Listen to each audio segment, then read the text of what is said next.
રાષ્ટ્રપતિ જગદીપ ધનખડ ક્યાં છે? કપિલ સિબ્બલે તેમના લાપતા હોવા પર ઉઠાવ્યા ગંભીર સવાલો। વરિષ્ઠ વકીલ અને રાજ્યસભાના સાંસદ કપિલ સિબ્બલે એક પત્રકાર પરિષદમાં ભારતના પૂર્વ ઉપરાષ્ટ્રપતિ જગદીપ ધનખડના સ્વાસ્થ્ય અને તેમના વર્તમાન સ્થાન અંગે ગંભીર ચિંતા વ્યક્ત કરી છે। તેમણે જણાવ્યું કે 22 જુલાઈના રોજ રાજીનામું આપ્યા બાદ ધનખડે ક્યાં છે તે અંગે કોઈ જાણકારી નથી। સિબ્બલે સરકાર પાસેથી આ મુદ્દે સ્પષ્ટતાની માંગ કરી છે અને કહ્યું છે કે દેશના લોકોને બંધારણીય પદ પર રહેલી વ્યક્તિના સ્વાસ્થ્ય અને સ્થિતિ વિશે જાણવાનો સંપૂર્ણ અધિકાર છે। કપિલ સિબ્બલે જણાવ્યું કે જગદીપ ધનખડે 22 જુલાઈએ રાજીનામું આપ્યું, પરંતુ તેઓ ક્યાં છે તેમની અમને કોઈ જાણ નથી। એવું લાગે છે કે વિપક્ષે જ તેમની રક્ષા કરવી પડશે।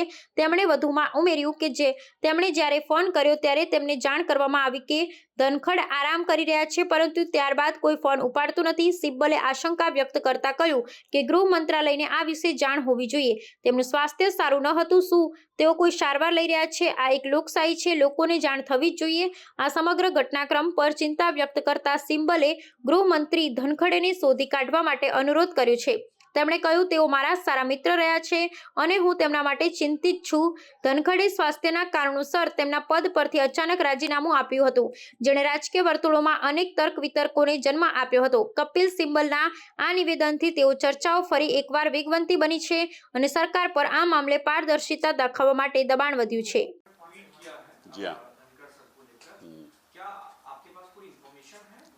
देखिए, 22 जुलाई को धनखड़ साहब ने अपना इस्तीफा दिया।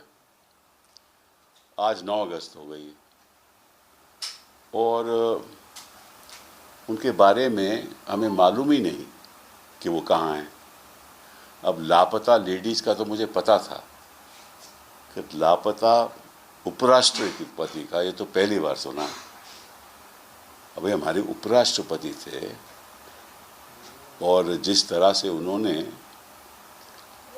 सरकार की रक्षा की जब से वो उपराष्ट्रपति बने, अब लगता है कि विपक्ष को उनकी सुरक्षा करनी पड़ेगी। कहाँ हैं धनखड़ साहब?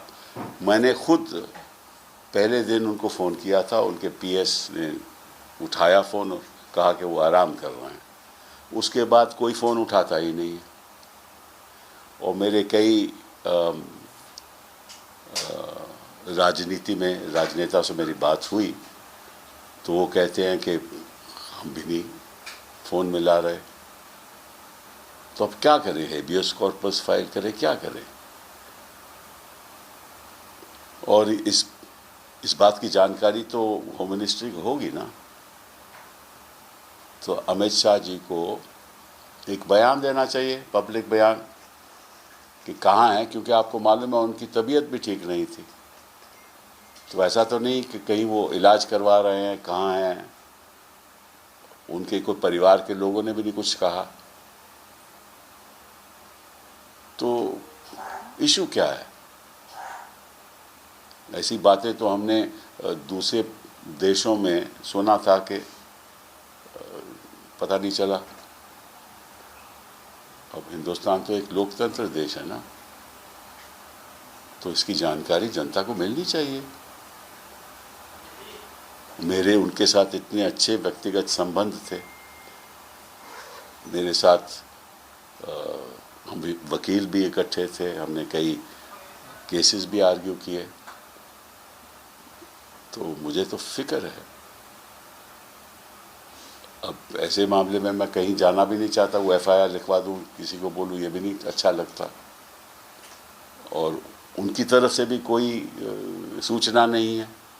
ये भी अजीब बात है कि उनके दोस्त हैं, उनके कई परिवार के लोग होंगे, दोस्त होंगे, कोई चर्चा ही नहीं है। तो मैं आग्रह करूँगा गृह मंत्री जी से कि आप इतना तो बता दीजिए, आपके पास तो इतने साधन हैं और बांग्लादेशी को आप ढूंढ के अब वापस भेजते हो। ये तो हमारे उपराष्ट्रपति जी हैं, इनका तो आपको मालूम होगा कि कहाँ है। तो प्लीज़ एक बयान दे दीजिए और अगर ठीक ठाक है तो वो भी बता दीजिए। और अगर क्योंकि वो अगर जहाँ भी हैं, क्योंकि उनके अपने ऑफिशियल रेजिडेंस तो है नहीं, वहाँ तो है नहीं ना। तो जहाँ भी हैं हम भी जाकर मिल लेंगे, क्योंकि जो उपराष्ट्रपति के नए चुनाव हैं वो तो उनमें तो थोड़ी देरी है ना, अभी सितंबर में होंगे। तो सितंबर से पहले हमारी मुलाकात हो जाए तो अच्छा रहेगा ना, कि हम भी कहेंगे कि वो सुरक्षित है, सब ठीक ठाक है और स्वस्थ हैं। ये ज़रूरी है, क्योंकि कोई ऐसा हिंदुस्तान के इतिहास में आज तक नहीं हुआ। पहले तो इस तरह से कोई इस्तीफ़ा नहीं दिया किसी ने, और फिर उसके बाद मालूम ही नहीं कहाँ है। तो मुझे थोड़ा फिक्र है। बहुत बहुत धन्यवाद।